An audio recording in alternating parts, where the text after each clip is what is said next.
Word Kalahari comes from the local word Gala, meaning the great thirst, or Golagadi, meaning a waterless place.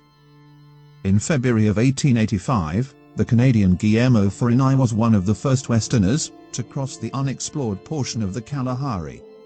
Along with a libel of fellow adventurers, some native guides, and his son, Lulu. The goal of the trip was to get rich by seeking out diamonds. The adventurers entered out into an area of the desert, never before seen by the outside world. He published a book named Through the Kalahari Desert describing his experiences on his return to Europe. Farinai portrayed the city as one of colossal proportions, made from huge wreck of stone stacked on top of each other. Land that looked like something from some unfriendly alien planet, twisted dead trees and contorted rocks, and moving red sands without any source of water. The city was spread out in a circular segment and took after the Great Wall of China after an earthquake. Carefully inspected the ruins almost a mile long, they were a pile of huge cut stones. Here and there, the traces of cement were clearly visible between them. Part of the city was exposed and part hidden under the sand. Inside the wall, approximately 40 feet apart, were piles of stonework in the shape of an oval ally with height of 1.5 feet. We all tried to dig out the place, but it was impossible for us because sand had protected the junction from destruction.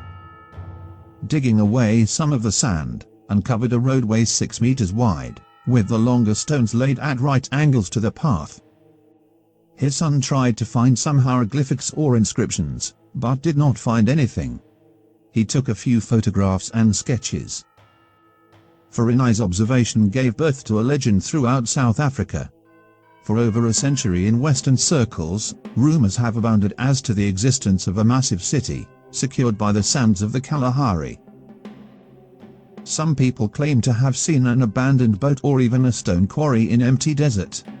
A lost city of the Kalahari, one of many found in Bushman legends. The Bushmen evidently guarantee that there are numerous cities in the Kalahari zone that were never possessed due to a horrendous dry spell. To date there have been about 30 such expeditions launched over the years, flying over the area in reconnaissance aircraft and subsequently suggesting a number of explanations.